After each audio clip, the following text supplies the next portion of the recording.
Hello everyone. So in previous lecture I have discussed about types of stresses. Now I am going to discuss about direct stress in axial loading.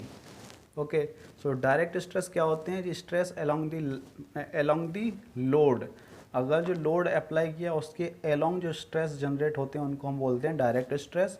Okay, और जो stress अगर उसके अलावा जहाँ पे load apply किया उसके अलावा कहीं और जनरेट हो रहे हैं उस लाइन के अलोंग, नहीं होके किसी और जगह हो रहे हैं, तो उसको बोलते हैं हम इनडायरेक्ट स्ट्रेस. ठीक है, इनडायरेक्ट स्ट्रेस मैंने बताया था दो टाइप के होते हैं, एक बेंडिंग स्ट्रेस और जो टॉर्जनल स्ट्रेस हैं वो इनडायरेक्ट स्ट्रेस हैं. डायरेक्ट स्ट्रेस कौन कौन से होते हैं? एक नॉर्मल स्ट्रेस, एक शियर स्ट्रेस. ठीक है, नॉर्मल स्ट्रेस फिर मैंने बताया था दो टाइप के होते हैं, एक टेंसाइल भी हो सकता है और कंप्रेसिव भी हो सकता है. ठीक, तो हम देखते हैं एक्सियल लोडिंग. तो एक्सियल लोडिंग क्या होती है? जब हम एक्सेस के अलोंग जब लोड लगाते हैं तो उसको बोलते हैं एक्सियल लोडिंग. ठीक है, अब एक्सियल लोडिंग हमारी जो होती है वो कई टाइप की हो सकती है, uniaxial, biaxial, triaxial. लेकिन जब एक्सियल अकेला लिखा है या कुछ भी नहीं मेंशन है तो हम यूनी एक्सियल लेके चलते हैं. ठीक है, तो axial loading means the member is loaded along only along one axis. ठीक, this is also called uniaxial loading. अब इसमें देख सकते हैं ये हमारा जो है वो एक्सिस थी, ये हमारा मेंबर है. ठीक है, और ये जो है लोड लगा रखा है एक्सिस के अलोंग रखा है. ठीक, तो ये टेंसाइल है, इस केस में ये कंप्रेसिव है. ओके, सो अगर यूनिएक्सियल का मतलब क्या होता है? स्ट्रेस जो आएंगे वो केवल एक डायरेक्शन में आएंगे और अदर टू डायरेक्शंस में स्ट्रेस क्या होंगे? जीरो. मान लो इसको अगर हम सिग्मा एक्स बोलेंगे तो इस केस में हम बता सकते हैं कि सिग्मा जेड क्या हो जाएगा? जीरो हो जाएगा, और सिग्मा बाई भी क्या होगा? जीरो होगा. तो ये होता है यूनिएक्सियल का मतलब. ओके, अब हम आगे देखते हैं. अब हम देखेंगे कि हमने कल देखा था कि एक जो स्ट्रेस होता है वो यूनिफॉर्म नहीं होता है, नॉन यूनिफॉर्म होता है स्ट्रेस का डिस्ट्रीब्यूशन. तो हम उसको देखते हैं आज फिर से. ठीक है, अब मैंने क्या देखा है कि ये जो हमारा बॉडी थी, ठीक, इसमें मैंने क्या किया, इस पॉइंट पे एक लोड लगाया, पी कंसनट्रेटेड पॉइंट लोड है. ठीक है, अब पॉइंट लोड की अगर हम इंटेंसिटी की बात करेंगे तो इंटेंसिटी का मतलब क्या होता है? फोर्स पर यूनिट एरिया या जो स्ट्रेस है. ठीक, तो इसमें पॉइंट के लिए एरिया कितना होता है? जीरो होता है, क्योंकि किसी पॉइंट का कोई डायमेंशन थोड़ी ना, ये मान लो ये पॉइंट है तो इसका एरिया कितना है? जीरो है. तो इसकी इंटेंसिटी जो होती है वो इन्फाइनाइट आती है. अब इंटेंसिटी इन्फाइनाइट है मतलब स्ट्रेस कितना है? इन्फाइनाइट. तो जिस पॉइंट पर लोड लगा है उस पॉइंट पे स्ट्रेस होगा मैक्सिमम, और उस पॉइंट से हम जितना दूर जाएंगे, देखो इधर सबसे ज़्यादा, फिर इधर थोड़ा कम, फिर थोड़ा कम, फिर थोड़ा कम, तो सबसे ज़्यादा कम इस पर मिनिमम मिलेगा मुझे इधर. तो इधर जो आएगा वो स्ट्रेस जो मिलेगा वो मिनिमम मिलेगा, और इधर जिस पॉइंट पे लोड लगा उधर स्ट्रेस जो आएगा वो मैक्सिमम होगा. तो हम देख सकते हैं कि स्ट्रेस कैसा है? नॉन यूनिफॉर्म डिस्ट्रीब्यूट हो रहा है. ठीक है, यही हमें बताया था सेंट बेनेट प्रिंसिपल ने भी यही मेंशन किया है. तो हम अब देखते हैं सेंट बेनेट प्रिंसिपल.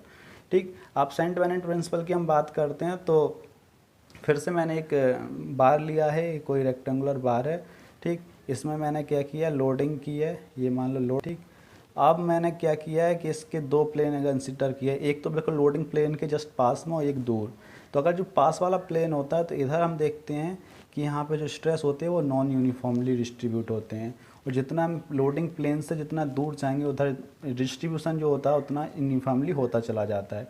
ठीक है, तो इधर भी देख, इधर ये मैंने शो किया है, ये देखो इधर जो अब हमने बात की वन वन प्लेन पे जो लोडिंग प्लेन के जस्ट पास में है, तो जो लोड है वो जहाँ लग रहा है उस पॉइंट पे, यानी कि यहाँ लगा तो सबसे ज़्यादा स्ट्रेस क्या आएगा? जिस पॉइंट पे लोड लगा उस पॉइंट के करस्पॉन्डिंग स्ट्रेस मैक्सिमम आएगा, फिर इधर कम होता चला जाएगा. तो जो डिस्ट्रीब्यूशन हो रहा है वो नॉन यूनिफॉर्म हो रहा है. ठीक है, तो ये नॉन यूनिफॉर्म डिस्ट्रीब्यूशन है. अगर इसकी डेफिनेशन देखें तो if a point load is applied on a body then stress distribution is non uniform near the plane carrying load. जो प्लेन लोड को कैरी कर रहा है उसके पास में जो प्लेन होगा वहाँ पे स्ट्रेस क्या होगा? नॉन यूनिफॉर्म डिस्ट्रीब्यूट होगा. इसी को बोलते हैं सेंट बेनेट प्रिंसिपल. ठीक है, अब इसको फिर से देखते हैं. इसी को और डिटेल में अगर हम देखें तो मैंने फिर से रेक्टेंगुलर बाल है जिसमें मैंने बहुत सारे प्लेन कंसीडर किए हैं. एक तो मैंने थोड़ी पास में डिस्टेंस में किया, फिर उससे दूर, फिर इधर जाते जाते, तो चार प्लेन कंसीडर कर रहे हैं.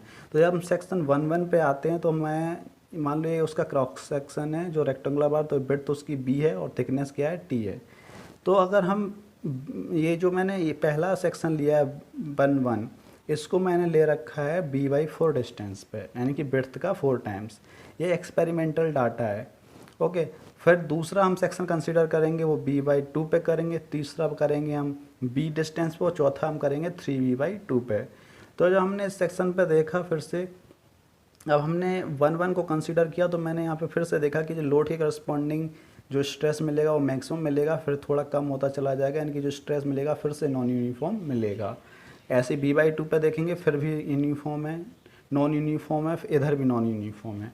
ठीक, तो अगर हमने यहाँ पे जो डाटा आया था हमारे पास वो ये है कि स्ट्रेस जो मैक्सिमम आता b/4 डिस्टेंस पे वो आता 2.575 टाइम्स ऑफ सिग्मा एवरेज, और सिग्मा एवरेज मैंने प्रीवियस लेक्चर में डिस्कस किया था, जो कि क्या होता है लोड बाई एरिया P/A। और मिनिमम जो होगा वो कहाँ पे लाई करेगा, मिनिमम यहाँ पे होगा एंड पॉइंट पे। ठीक, वो कितना आएगा 0.198। अब हम जब b/4 डिस्टेंस की बात करेंगे, b/4 डिस्टेंस पे अगर देखेंगे तो मैक्सिमम मिलेगा 1.378 टाइम्स ऑफ सिग्मा एवरेज और मिनिमम मिलेगा 0.668 टाइम्स ऑफ सिग्मा एवरेज। और फिर हम आगे और देखें अगर b डिस्टेंस वाले प्लेन सेक्शन पे 3 पे, तो इधर भी मुझे पता चल रहा है सिग्मा मैक्सिमम जो है वो 1.027 टाइम्स ऑफ सिग्मा एवरेज है और सिग्मा मिनिमम जो है 0.973 टाइम्स ऑफ सिग्मा एवरेज है। मुझे यहाँ से इतना पता चला है सबको देख के कि जैसे जैसे हम डिस्टेंस बढ़ा रहे हैं लोडिंग प्लेन से, यानी कि पहले b/4 थी, फिर b/2, फिर b, तो वैसे वैसे सिग्मा मैक्सिमम क्या हो रहा है डिक्रीज़ कर रहा है और सिग्मा मिनिमम क्या कर रहा है इंक्रीज़ कर रहा है, और दोनों यहाँ पे देखा जाए तो नियरली बराबर आ रहे हैं। तो जब हम b/2 डिस्टेंस पे जाएंगे तो हम देखते हैं कि वहाँ पे जो मैक्सिमम और मिनिमम स्ट्रेस होते हैं वो बराबर होते हैं, वो किसके इक्वल होते हैं सिग्मा एवरेज के। अब यहाँ पे आप देख सकते हैं कि जो स्ट्रेस है वो कैसा आ रहा है यूनिफॉर्म डिस्ट्रीब्यूट हो रहा है, और हमारे सबसे ज़्यादा काम का यही होता है क्योंकि हम अपने में एजम्पशन लेके चलते हैं कि जो स्ट्रेस होगा वो लोड जो होगा वो यूनिफॉर्मली डिस्ट्रीब्यूट होगा। ठीक, मैं इसी को कंसिडर करके सारी कैलकुलेशन हम लोग करते हैं। ठीक, तो हमारा जम्पशन यही रहेगा, we will assume applied load will distribute uniform over the area. ठीक, अब हम देखते हैं स्ट्रेन को। स्ट्रेन क्या होता है, strain is the measure of deformation. ठीक, strain equal to deformation per unit original dimension. अब डिफॉर्मेशन क्या हो जाएगा चेंज इन डायमेंशन, और ओरिजिनल डायमेंशन जो थी तो उन दोनों का रेशियो जो आता है वो स्ट्रेन हम बोलते हैं। अब स्ट्रेन क्या होता है मेजर किया जा सकता है, strain can be measured. Strain को हम मेजर किसके द्वारा करते हैं, स्ट्रेन गेज की हेल्प से हम स्ट्रेन को मेजर कर सकते हैं। Stress can not be measured, strain can be measured. ठीक है, लेकिन स्ट्रेस को हम क्या कर सकते हैं कैलकुलेट कर सकते हैं with the help of strain. तो इसलिए हम बोलते हैं स्ट्रेन क्या है एब्सोल्यूट क्वांटिटी है, स्ट्रेस नहीं है। स्ट्रेस को हम कैलकुलेट करते हैं with the help of strain. तो स्ट्रेन क्या है इंडिपेंडेंट क्वांटिटी है और स्ट्रेस क्या है डिपेंडेंट क्वांटिटी है। अब लॉन्गिट्यूडनल स्ट्रेस की जगह अगर हम बात करेंगे तो लॉन्गिट्यूडनल स्ट्रेस का मतलब क्या है, जब हम लोड लगाएंगे अलॉन्ग दी लॉन्गिट्यूडनल एक्सिस तो जो चेंज आती है डायमेंशन में, change in length upon original length, उसको हम बोलते हैं स्ट्रेन। अब वो डिपेंड करता है या तो कॉन्ट्रैक्शन भी हो सकता है और क्या हो सकता है एलोंगेशन भी हो सकता है। अगर स्ट्रेस हमने क्या रखा है टेंसाइल लगा रखा है लोड, तो इसमें क्या आएगा एलोंगेशन आएगा। ठीक, अगर इसी को हम दूसरा देखें, अगर जिसमें हमने अगर कंप्रेसिव लोड लगाया है तो इधर क्या आ जाएगा कॉन्ट्रैक्शन आ जाएगा। ठीक, तो ये डिपेंड करेगा लोड कैसा है। अब हमने देखा है कि स्ट्रेस और स्ट्रेन दोनों ही वेरिएबल क्वांटिटी हैं, जैसे जैसे हम लोड को वेरी करेंगे दोनों ही चेंज होंगे। ठीक है, लेकिन हम जो करते हैं स्लोली चेंज करते हैं, क्योंकि अगर ग्रेजुअली हम लोड को इंक्रीज़ नहीं करेंगे तो हमारी जो रीडिंग है या जो हमें पता ही नहीं चलेगा, हो सकता है मटेरियल एकदम से फेल भी हो जाओ हमें पता भी ना चले। तो इसलिए हम जो लोड करते हैं ग्रेजुअली अप्लाइड करते हैं। अब उसके आगे देखेंगे स्ट्रेन क्या है इंडिपेंडेंट वेरिएबल, मैं बता चुका हूँ स्ट्रेस क्या है डिपेंडेंट वेरिएबल। इसलिए हम कह सकते हैं कि स्ट्रेस क्या है डिपेंड करता है स्ट्रेन पे और स्ट्रेस क्या है फंक्शन ऑफ स्ट्रेन।